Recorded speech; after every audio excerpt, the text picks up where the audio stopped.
Our first lecture in the cardiovascular series deals with the topic of blood.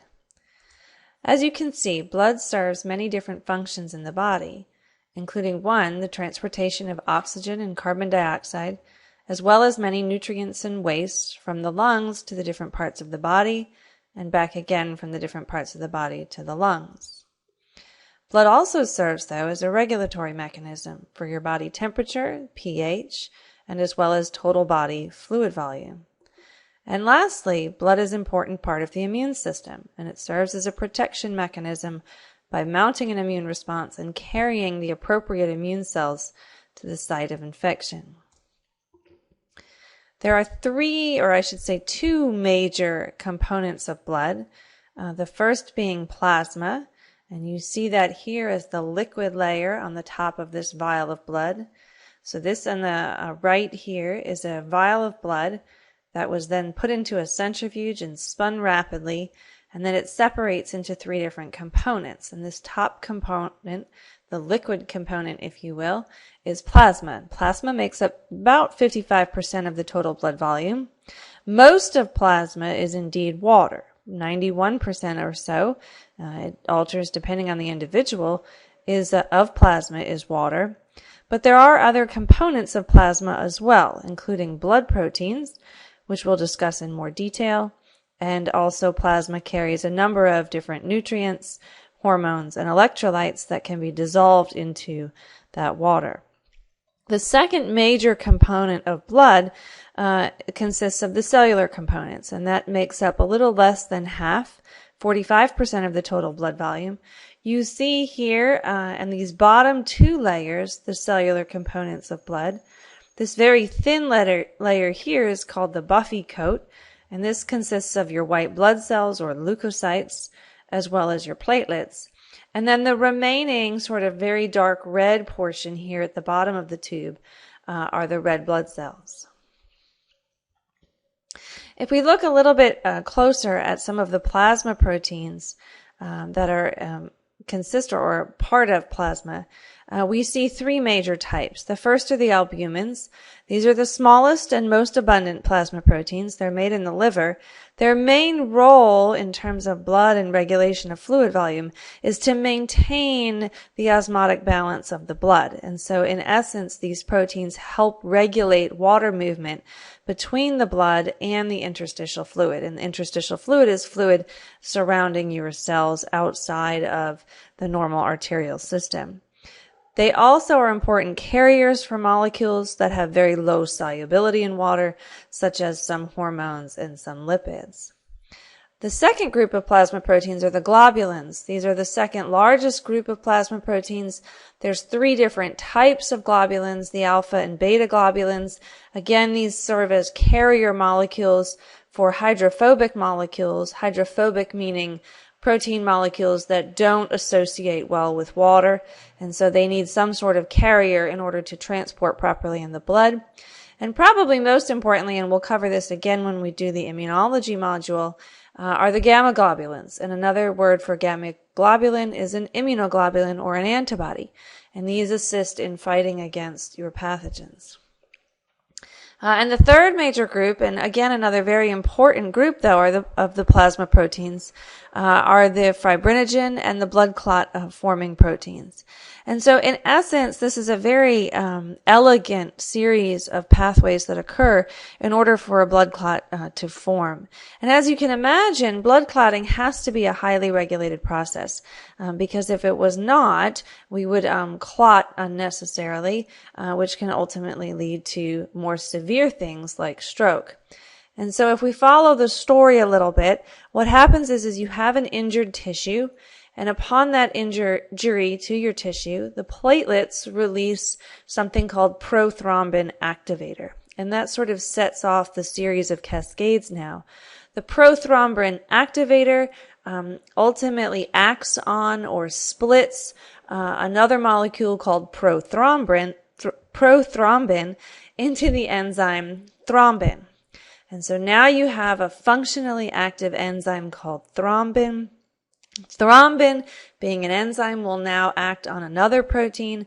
It acts on the protein called fibrinogen. And when thrombin acts on fibrinogen, essentially it cuts part of that fibrinogen molecule that allows the two different ends of fibrinogen to form together, making these long threads called fibrin, and you see them in the image here. So now you have this sort of meshwork or spider web weave of threads. And ultimately, it's this fibrin mesh network that surrounds this platelet plug in the damaged area of the blood vessel and provides the shape or the formation for the clot. And then you have red blood cells coming in and they get stuck in this fibrin network. And ultimately, between the red blood cells, which are giving that clot that reddish form or color that you see when you have a scab, along with the platelets and the fibrin making up a blood clot. I put this slide up here not because I want you to remember anything on it, except to pay attention to the bottom here. This is that network or cascade that I talked of one protein being acted on by another to ultimately create this cross-linked fibrin clot. But I want you to appreciate from this slide what an elegant pathway or series of pathways that occurs prior to even getting to the part that we just described. And so what you can see is this is a very highly regulated process. A number of different factors are involved in ultimately creating a blood clot. And the reason the body does this is, again, to try to maintain a very finite essence of control over this process. Because, again, clotting unnecessarily can be very, very dangerous in the body. And the last group of the plasma proteins I'll mention just briefly are a number of different regulatory proteins. These make up less than 1% of all the plasma proteins. They include things like enzymes and hormones. So if we leave the plasma grouping now and we move on to the cellular components of blood, there's a number of different cells that can be found in both the buffy coat in addition to the red blood cells. The cellular component, as I said, includes the erythrocytes, or the red blood cells, the leukocytes, which are the white blood cells, and the platelets. And if you look at these percentages, you see that a majority of the cellular component of blood is indeed these red blood cells. And this is a stained slide here of normal blood. And you see on this particular blood smear an awful lot of these sort of purplish cells here, and those are the erythrocytes. You see a much smaller percentage of the white blood cells, and approximately 1% or so of the smear are these platelets.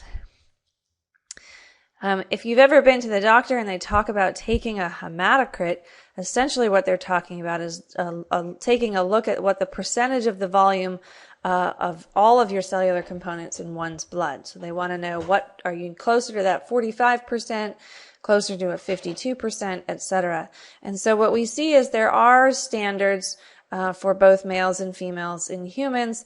It can vary from individual to individual, but in essence, most women have hematocrit values somewhere in the range of 38 to 46%. We see a slightly higher hematocrit in males, somewhere between 42 and 56%.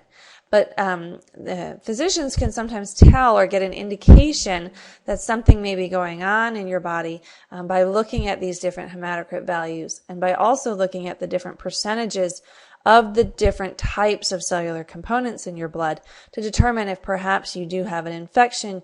You would expect to see then a higher percentage of the white blood cells.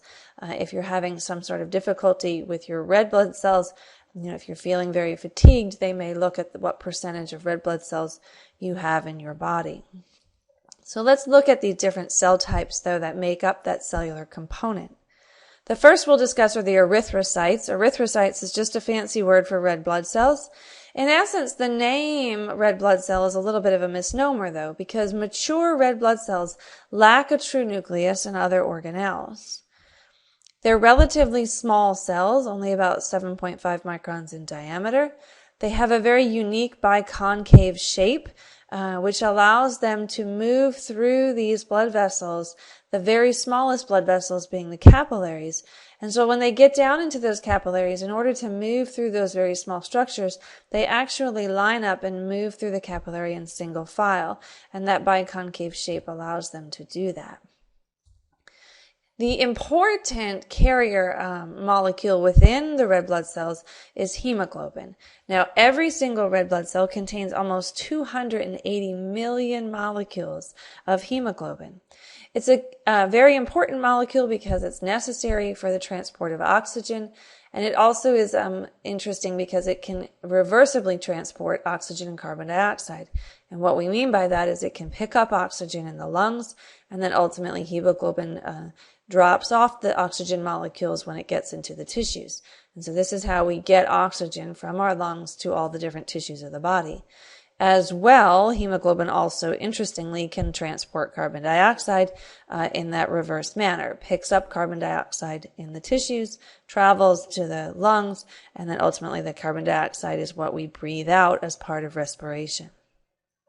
The structure of the hemoglobin molecule itself, it consists of 4 globin protein molecules, 2 alpha chains, 2 beta chains, and you see that in this slide here. In green are the alpha chains, alpha 2 here, alpha 1 down here, 2 beta chains here, and you need all 4 of these to come together to form a full hemoglobin molecule. What you should also notice in hemoglobin is the presence of this heme group, and it looks like this little red ball with the blue surrounding it. The heme group is important for the hemoglobin molecule because this is where the oxygen is in essence carried. And so what you can see based on this structure is that each globin chain can carry 1 molecule of oxygen, and in total, 1 molecule of hemoglobin can carry 4 molecules of oxygen. And here we just review that. For hemoglobin, each one of the 4 globins possesses this non-protein heme group, which is in essence an iron molecule here in the center. It allows the hemoglobin molecule to then bind 4 oxygen or 4 carbon dioxide molecules. And this is just a more detailed structural view. You see here each one of the globin molecules in a color, being green, yellow, blue, or this light blue color. In red is indicated the heme group associated with each of those globin molecules. Thus, an oxygen molecule can then attach 4 times to 1 hemoglobin molecule. Now, along with this, though, and just to sort of bring this into a little bit of perspective, we talk about hemoglobin being so important as an oxygen carrier. You've also probably heard about carbon monoxide and how it is so dangerous and can essentially be lethal. What happens with carbon monoxide is it ultimately competes for the oxygen binding sites on the hemoglobin molecule. But what makes it particularly dangerous is that hemoglobin's affinity for carbon monoxide is about 200 times more than that of oxygen. And essentially what that means is carbon monoxide can bind approximately 200 times tighter to hemoglobin than oxygen. So once carbon monoxide binds to the hemoglobin molecule, it essentially is not displaced, and it prevents that hemoglobin molecule from then binding oxygen. What happens then, you have early symptoms of carbon monoxide poisoning. These include things such as headaches, nausea, and fatigue because your body is not capable of getting the oxygen that it needs. And often, unfortunately, these type of symptoms are mistaken for the flu because this deadly gas is going undetected in the home. It's an odorless gas. And prolonged exposure can ultimately then lead to brain damage and even death. And so, simple public service announcement, it's important to have one of these in every home. These are simple, very inexpensive monitoring devices, much like you would have a smoke detector in your house. And these can detect levels of carbon monoxide that could be dangerous and ultimately allow you to get out of the house or the structure in adequate amount of time such that carbon monoxide poisoning does not occur. Now, red blood cells are very interesting because they cycle over, as many different cell types in our body do, but they have sort of an interesting life cycle pathway. And I wanted to cover this briefly with you. First, the red blood cells are formed in the bone marrow, so they're made within the marrow of our bones. They then travel or circulate through the bloodstream for about 120 days. This is about a 4-month lifespan for the red blood cells. At that point, the cell is no longer as efficient as carrying oxygen, and so the body undergoes a sort of recycling process. The aged or old red blood cells then are phagocytized or chewed up in the liver and the spleen. And the components then of those cells are not wasted, but are ultimately recycled. And so the heme group is converted over to bilirubin, which is then secreted in bile from the liver. The iron is transported in the blood and ultimately stored by another protein called ferritin in the liver. So there's sort of a recycling of the heme groups. The rest of the red blood cell membrane proteins and globin proteins are ultimately broken down into their constitutive amino acids, and some are then used again, some of these parts, if you will, are used again to make new red blood cells. And so it's a very intricate a recycling process of the red blood cells that are either aged or damaged, but this allows the body to have a certain efficiency such that it doesn't need to start from scratch all over again every time, because there is a fair amount of red blood cell turnover undergoing at all times. I'll also bring in sort of an interesting component, because if you've ever followed any sort of cycling or read in the news, you may have heard a lot about blood doping. And in essence, this process of blood doping is the practice of boosting the number of red blood cells in the circulation in order to enhance athletic performance. As you can imagine, the more red blood cells you're going to have, the more oxygen you're going to be able to carry, the more efficient you may be at a particular sport. And ultimately it may help enhance your endurance and your ability to maintain peak performance for longer periods of time. What happens is there's several different ways that blood doping can occur. First, or commonly used, is red blood cells from a compatible donor, or usually this athlete themselves are harvested at some time points prior to the event. The red blood cells are then concentrated and transfused back into the individual prior to their endurance competition. Another alternative to the harvesting of one individual's red blood cells is the injection of a compound called EPO, or erythropoietin. This is a naturally occurring hormone growth factor that stimulates the formation of red blood cells, but recombinant DNA technology has now allowed us to mass produce a synthetic version of this hormone that's relatively inexpensive. And so in essence, what would happen is an athlete can inject EPO under their skin, ultimately boosting their red blood cell production to allow for, again, a greater amount of oxygen carry. The danger with this, though, as you can see, is that the blood now is much more viscous. The cellular component, or the percentage of the cellular component of the blood, has now gone up considerably. And so with a more viscous blood, it's more likely to cause cardiovascular complications, such as major blood clots. And so blood doping is in essence a very dangerous procedure, but we do hear about it quite a bit in the cycling world. Now let's switch over and continue to talk about some of the other cell types, particularly the leukocytes. Now, if you recall, these were a fairly small percentage, 0.1% or so, of the total cellular component. White blood cells and leukocytes essentially means the same thing. Unlike the red blood cells or the erythrocytes, the leukocytes do indeed possess a nucleus and true organelles. When we think about white blood cells, what we should think about are these are the cells that are helping initiate an immune response and ultimately defend the body against pathogens. They are much larger than erythrocytes, and they are also capable of leaving the blood vessels in a process called diapedesis and enter into the tissue. So these cells will essentially move throughout the body, and at which point they receive a signal to exit the vessels. They do so to be able to perform their particular immune functions. And so the term for a white blood cell or a leukocyte leaving the vascular system to go to the cells to ultimately fight infection, this attraction is called chemotaxis. And so damaged cells throw off a series of chemicals that then invites, if you will, the leukocytes to leave the vessels. And so through this chemotaxis, the leukocytes diapedese, or move from the vessel into the tissue. There are 5 different types of leukocytes, or white blood cells, but we ultimately break these down into 2 major classes, depending on whether or not we can see granules within the cytoplasm of the cell. And so the 2 classes of leukocytes, or two classes of white blood cells, are the granulocytes and the agranulocytes.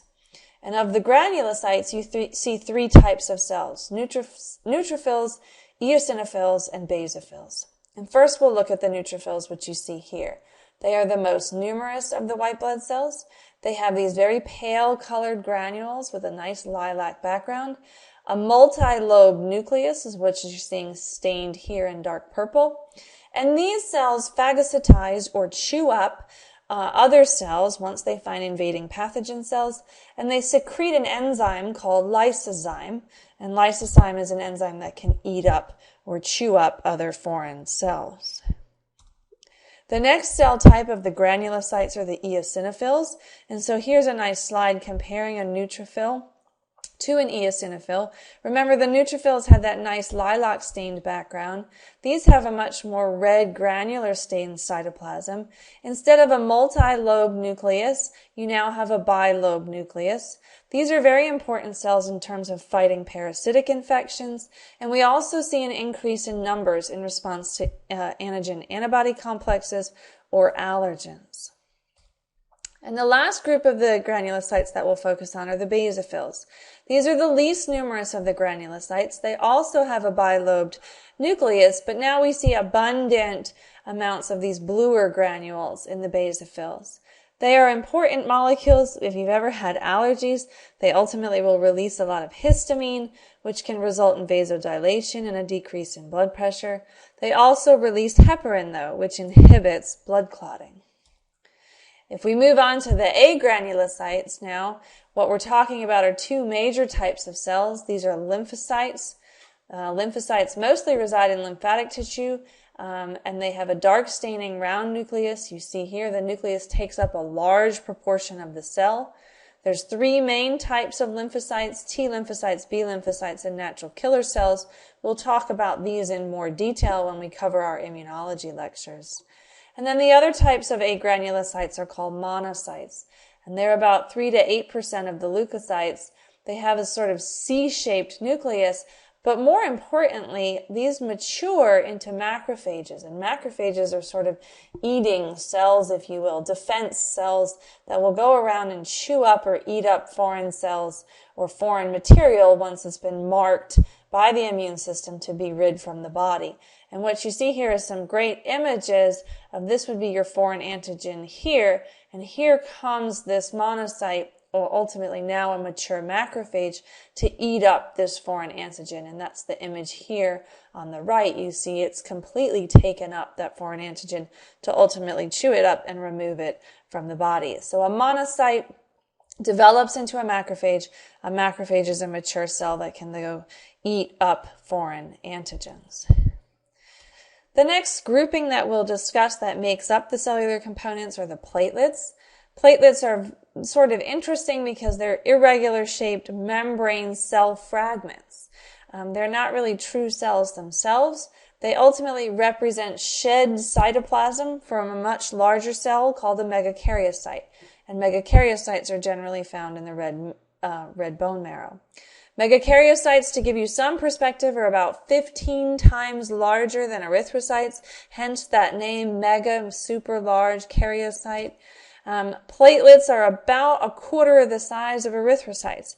So the red blood cells already are very small in order to be able to fit single file through those capillaries, and platelets are even tinier. They are important and essential for clotting of the blood. Okay, so at this point we have covered the major components of blood. Before you continue though and leave blood entirely, I invite you to go to the website listed in the next part of this series in Blackboard Learn that'll direct you to a Nobel Prize website. And there they have an excellent tutorial on the different blood types and about the different antigens found on red blood cells, the ABO antigen groupings, or AB antigen groupings, I should say, AB, ABO blood typing system, And they also discuss Rh factor, which is another antigen found on the surface of red blood cells. So I invite you to go and read first. There's a short reading associated with the different blood types. And then there's kind of a fun interactive game to test your ability to identify blood types within 3 individuals.